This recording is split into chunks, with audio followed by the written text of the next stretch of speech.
Salut tout le monde, bienvenue dans une nouvelle vidéo des armes et la science by Jérémy. Tout rechargeur pour le tir longue distance le sait, le secret c'est la régularité et la reproductibilité de vos charges. Pour avoir des munitions qui sont les plus régulières de l'une à l'autre. Pour ça, souvent on pense à régularité de charge de poudre, on pense à régularité d'enfoncement du projectile, et pourtant on oublie souvent la régularité de la tension de coller. Pourquoi? Parce qu'en fait cette régularité-là, elle est difficilement mesurable conventionnellement. Autant la charge de poudre, on est capable, grâce à nos balances, de mesurer les charges très précisément jusqu'au millième de gramme. Autant sur la longueur de nos munitions, on est capable de mesurer ça grâce à nos pieds à coulisse avec des comparateurs de manière précise au centième de millimètre.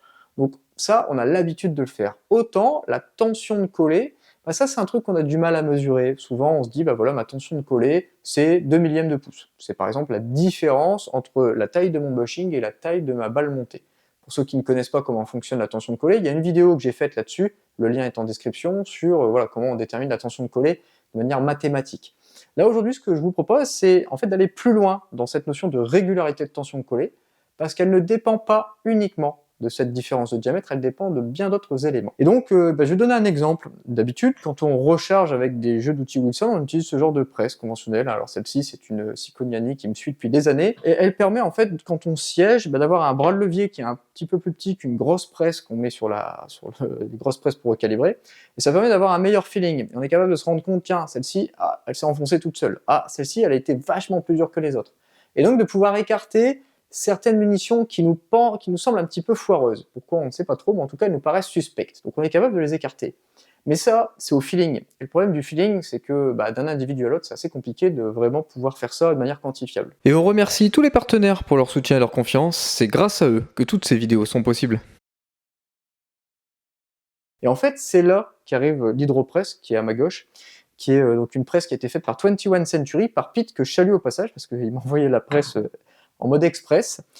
Et donc du coup, cette presse, elle a l'avantage, en étant hydraulique, de pouvoir mesurer, grâce au capteur de pression, la force nécessaire au siégeage du projectile. Et donc ce qui se passe, c'est que vous allez, pour chaque munition, avoir une force, plutôt une pression, qui va être nécessaire à l'enfoncement, et donc vous serez capable de dire, ah tiens, celle-ci je vais enfoncer avec une pression de 35, celle-ci avec une pression de 35 aussi, tiens, parfait, les deux sont identiques, celle-ci, oh, 45, oh, bizarre, je la mets un petit peu de côté. Et donc ça vous permet de vraiment mesurer, quantifier, et c'est pas du tout co-feeling comme les presses conventionnelles. Et l'idée, en fait, voilà, c'est assez simple finalement comme conception, j'ai un fluide qui est ici, ce fluide est raccordé jusqu'au capteur de pression, et donc en appuyant ici, je viens comprimer mon fluide, et en comprimant mon fluide, j'augmente sa pression, et c'est mesuré par le capteur. Aussi simple que ça. Et donc ça permet de pouvoir vraiment vous assurer d'une bonne régularité de vos tensions de coller, parce que la tension de coller et sa régularité ne vient pas uniquement du diamètre, la différence de diamètre entre l'étui recalibré et la balle montée. Il y a aussi un facteur qu'on oublie trop souvent, c'est la qualité de surface de l'intérieur du collet. Prenons un exemple assez caricatural, mais j'ai l'intérieur de mon collet qui est extrêmement abrasif, qui est vraiment très très rugueux. Ça va être extrêmement difficile de rentrer le projectile à cause de cette qualité de surface. En revanche, j'ai un collet qui est extrêmement bien lubrifié, par exemple qui a un coating de carbone ou bien d'éléments très lubrifiants, comme ça il existe beaucoup de lubrifiants à sec, et pour une même tension de collet en termes de différence de diamètre, le projectile va rentrer tout seul. Et bien en fait, cet élément-là, c'est quelque chose qui est difficilement mesurable et quantifiable avec une presse conventionnelle. Par contre, avec ça, on est capable de se rendre compte de la bonne régularité de la tension de collet, aussi bien en notion de diamètre qu'en notion de qualité de surface. Et donc on est capable vraiment de s'assurer qu'au sein d'un même lot, on va avoir des vitesses les plus régulières possibles, parce que les vitesses dépendent bien entendu de la régularité de la charge de poudre, mais aussi et surtout de la régularité de la tension de coller. Du coup, ce que je vous propose, c'est que je vais vous montrer un petit peu comment elle fonctionne. On va faire quelques munitions en 6,5 Creedmoor pour vous montrer dans les faits comment ça marche. Alors au moment de l'utilisation, le fabricant conseille de la chauffer un petit peu en faisant quelques allers-retours comme ça. Voilà, bon, est-ce que c'est vraiment utile ou pas, je sais pas, mais je suis bête et discipliné, alors je le fais. Une fois fait, on prend le projectile, on l'enfonce sous l'outil Wilson, et on vient siéger. Et là, on monte progressivement la force jusqu'au moment où on sent que ça coulisse. Là, vous voyez, ça coulissait déjà. Donc là, à 25, j'y suis. Là, après, si je monte, c'est juste pour être certain, vous voyez, là, je peux monter à l'infini, c'est juste pour être certain que je suis bien au taquet. Mais là, j'ai bien vu que la première force, c'était 25. Donc hop, je la mets de côté, et je vais dire qu'ici, c'est 25.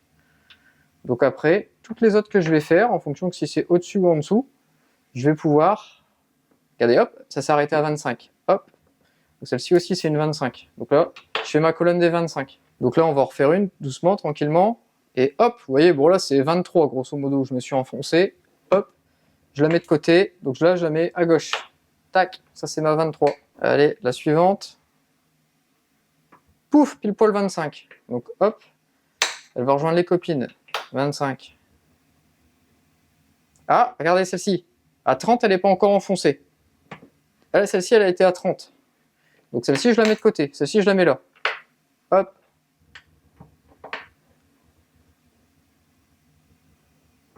« 27. Donc là, je la mets au milieu. Donc en conclusion, j'en ai eu une à 23, 7 à 25, une à 27 et une à 30. Donc après, c'est à moi de faire des lots. Donc là, par exemple, celle-ci et celle-ci, je les mettrai en tir de chauffe. Et celle-ci, je les mettrai pour faire vraiment du TLD ou du groupement ou quoi que ce soit.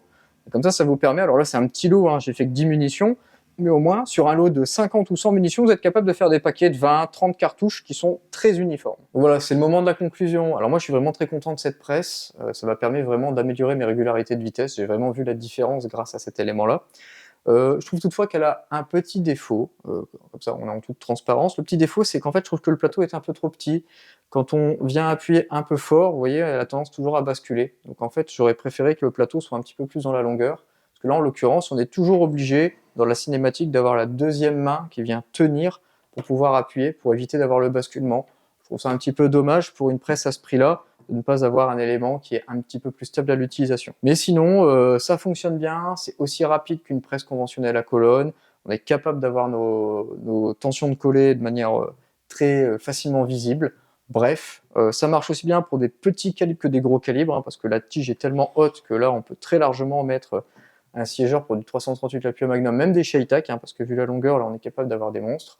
Bref, c'est hyper polyvalent et moi j'en suis très content. Je pense que maintenant, l'essayer c'est l'adopter, ce sera très clairement ma presse à colonne pour ma salle de rechargement.